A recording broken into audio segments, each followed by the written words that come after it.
bien sûr que j'allais pas zapper la couronne de Noël. D'habitude, les couronnes de Noël, celles qui décorent les portes, sont faites dans de la nature morte, on va dire.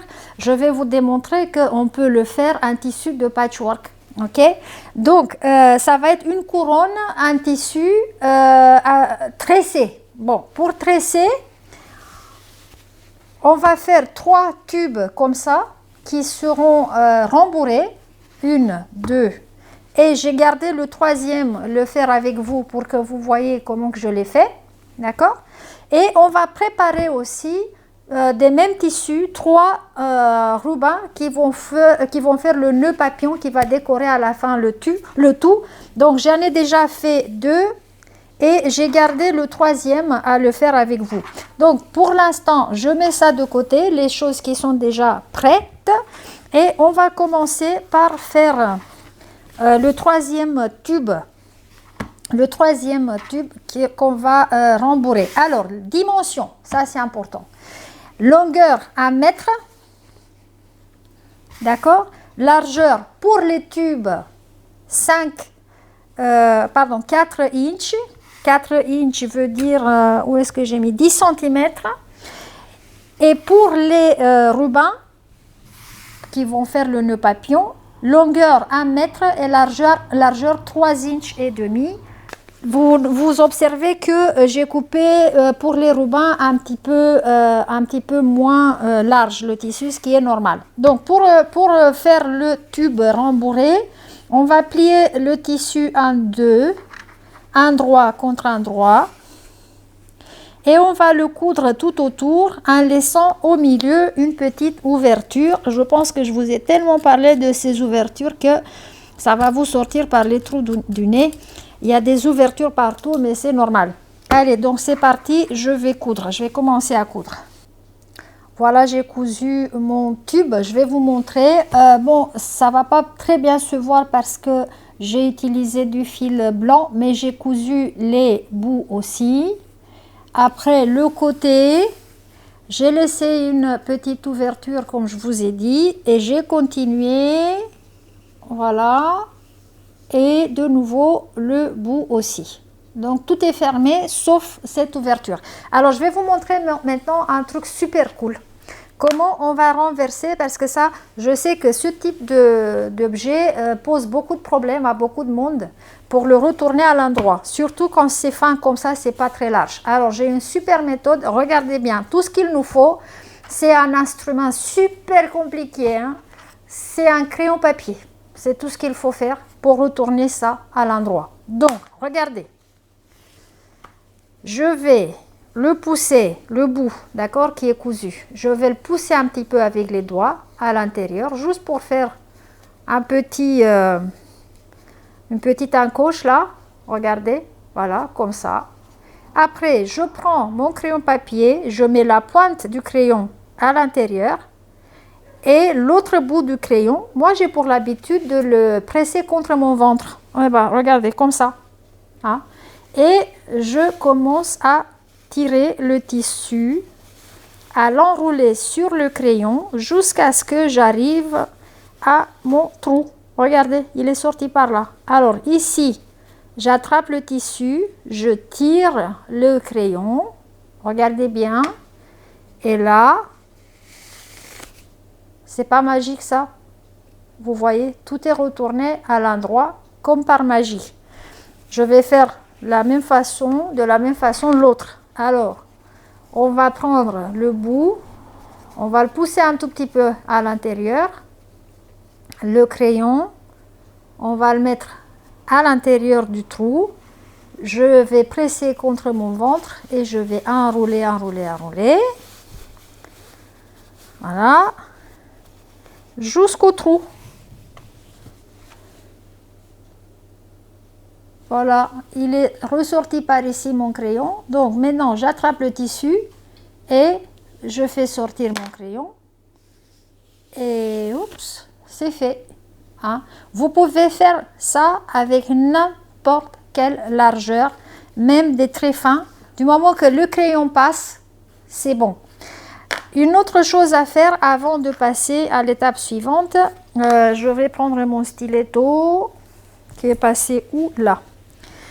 Je vais aussi ici faire attention aux coins. Donc je vais essayer de pousser les coins pour qu'ils soient... Non, celui-là il passe pas. Je vais reprendre mon crayon, c'est pas grave. Voilà, il passe très facilement le crayon papier et donc j'ai intérêt à faire sortir les coins. On a besoin de ces coins plus tard. Voilà, poussez madame, poussez encore. Voilà, c'est fait. Et maintenant, on doit le rembourrer. Mais avant de le rembourrer, un petit secret pour faciliter le tressage après. Ici, aux deux bouts de notre tube, avec une marge de couture de 6 mm, on va faire une couture rapide. Voilà, c'est tout, pas plus que ça. Et maintenant, on est prêt à rembourrer. Pour rembourrer, vous utilisez ce que vous avez à votre portée, hein. Moi, j'ai ça. Et c'est la marque Vlisline. C'est un très bon rembourrage que j'utilise pour les jouets aussi, pour faire des coussins, pour faire... aujourd'hui, je fais la couronne de Noël. Quand on va rembourrer, on fait attention à ce que notre tube ne devienne pas trop raide. Parce que s'il deviendra trop raide, on ne pourra pas le tresser. Et puis, ça ne va pas être joli. Donc, on va prendre du rembourrage par morceau et on va le pousser avec le doigt ici. Voilà, ça forme un bouchon. Vous le voyez, ça c'est un bouchon. Et qu'on va essayer de pousser jusqu'au bout, si on peut. Sinon, il va arriver plus tard. On reprend un bon morceau, une bonne poignée de rembourrage et on refait un autre bouchon qu'on va pousser sur le suivant, sur le précédent, pardon. Alors là, je pense que mon stiletto sera utile. Je prends l'autre bout et je essaye de pousser le rembourrage jusqu'au bout. Voilà, par là. Mais dans le même temps, comme je vous ai dit, il ne faut pas que ce soit trop raide. Là, si on regarde, c'est vraiment raide. Donc, ce que je fais, je vais le tapoter comme ça. Tapoter, fripoter, voilà, un petit peu comme ça. Et donc, il lâche un peu de la pression. Ce qui fait, voilà, c'est ça que je cherche. Vous voyez, il est flexible. Si je le plie, il peut faire une courbe. C'est ça qu'il nous faut, hein. Donc, je vais faire ça. J'ai fini de rembourrer les deux côtés, à droite et à gauche du trou. Et quand vous aurez fini aussi, ça aura l'air de ça. Hein. Donc ici, à cette étape-là, on va finir avec une couture invisible à la main. Et puisque j'allais la faire, je vais vous casser la tête. Je vais vous montrer comment on fait une couture invisible à la main. Alors, j'ai ça, d'accord? C'est diole ouverte. J'ai préparé du fil et une aiguille. Et donc, je commence par enfoncer mon aiguille dans la couture, celle qui est faite par la machine à coudre.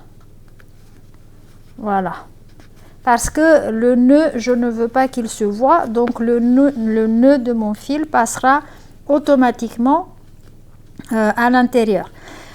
Je fais tout le temps attention à ce que les bords du tissu soient pliés vers l'intérieur avec la marge de 6 mm ou un quart d'inch. Et là, donc on va se rapprocher et on va regarder bien.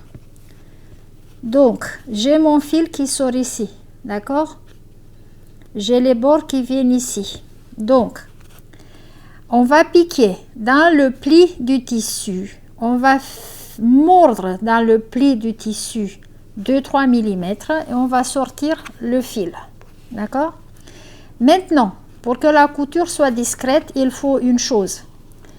La prochaine piqûre à l'aiguille va être juste vis-à-vis, juste en face de la sortie, dans l'autre bord. Et on va de nouveau mordre quelques millimètres et on va sortir le fil. Vous voyez, déjà quand je tire sur le fil, le tissu se ferme et on a une couture invisible. Prochaine piqûre. Dans l'autre bord, juste en face, vis-à-vis du dernier. Je vais mordre un peu et je vais tirer. Voilà. On continue. Je tiens toujours mes bords. Donc voilà, ça, il est sorti ici. Donc je vais piquer juste en face. Dans le pli. Et je continue. Juste en face de l'autre. Pardon. Ça, c'est une couture invisible professionnelle. Donc si vous respectez ce que je vous montre ici, vos coutures à la main ne se verront jamais. Voilà. Donc je suis sortie ici et je vais piquer un vis-à-vis. J'attrape quelques millimètres du bord. Et vous pouvez voir le segment qu'on a cousu. Malgré que c'est cousu au fil blanc, rien ne se voit. Alors, je suis arrivée à la fin de ma couture à la main. Alors, je ne sais pas si vous voyez mon fil blanc, mais moi, je le vois pas du tout. Donc, c'est vraiment invisible. Je vais vous montrer comment on va finir de manière pareille, invisible. Donc, je suis arrivée à la fin. Qu'est-ce que je fais? Je tiens mon fil, d'accord? Je pique dans la couture. Je ressors presque au même endroit ou à 2-3 mm, pas plus. D'accord? Et là, je vais faire le nœud deux fois que je passe dans la boucle. Et je vais pousser ça jusqu'au bout. Donc, j'ai ça maintenant, d'accord? Je vais repiquer au même endroit et je vais sortir l'aiguille quelque part dans le tube. Voilà. Je prends un ciseau et là, je vais presser sur le tube. Je coupe mon fil au plus près du tissu. Faites attention à ne pas couper le tissu. Et quand je relâche le tube, le fil est automatiquement avalé dans le rembourrage. Marge de couture de 1/4 d'inch 6 mm, fil en couleur coordonnée. Donc j'ai mis du rouge en haut et en bas. Renforcé et on descend.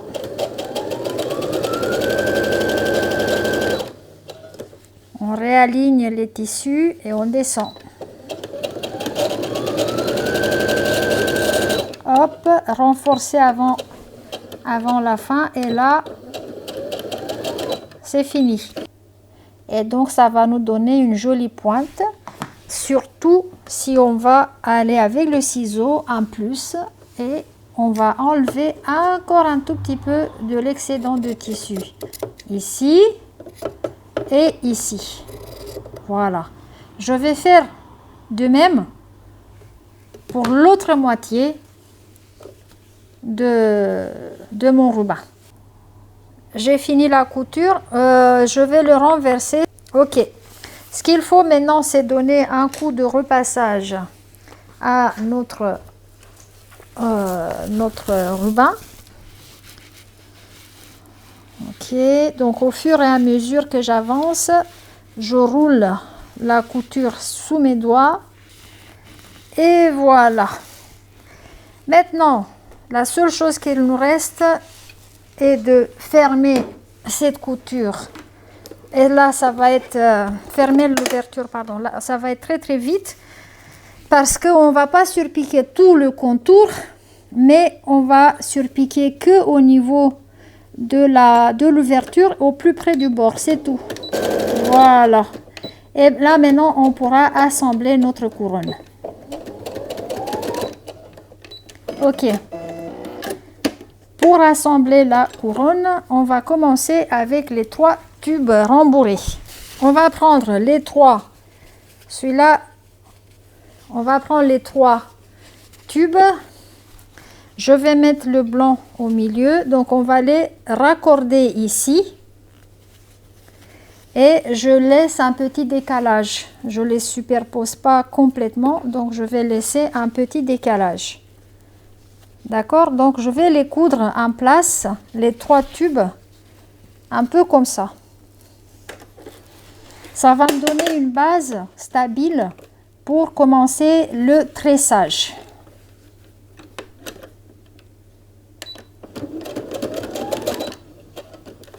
Prenez votre temps, c'est pas la chose la plus facile, mais si vous tenez bien. Donc on a les 3, on va commencer à l'envers, voilà, comme ça, comme ça. Ici, il y aura question de patience, d'accord? Et d'attention, ça a l'air pas mal déjà. C'est pour ça qu'il ne faut pas, il faut pas rembourrer raide les tubes. Il nous faut une certaine flexibilité pour pouvoir faire une belle tresse. Quand on arrive au bout, on va de nouveau coudre. J'ai donc fixé avec une couture à la main ça. Et là, donc, j'ai tiré un tout petit peu sur ma couronne et je vais la mettre ronde. Voilà. Le bout là qui dépasse, ça ne me dérange pas. Je vais le cacher, je vais l'enfoncer entre 2 autres. Et avec le même fil, je vais encore une fois fixer le plus discrètement que je peux, bien entendu, les 2 côtés de la tresse ensemble. Donc, elle a l'air maintenant de ça. On va bien l'asseoir. Et puis, on va prendre les rubans. On doit avoir 3. Donc, voilà, je suis en train de bien arranger mes rubans. J'ai décidé de faire finalement un par un. Hop. Et puis, ma couronne de Noël est finie. Ce qu'il me reste à faire maintenant, c'est juste bien arranger. Voilà.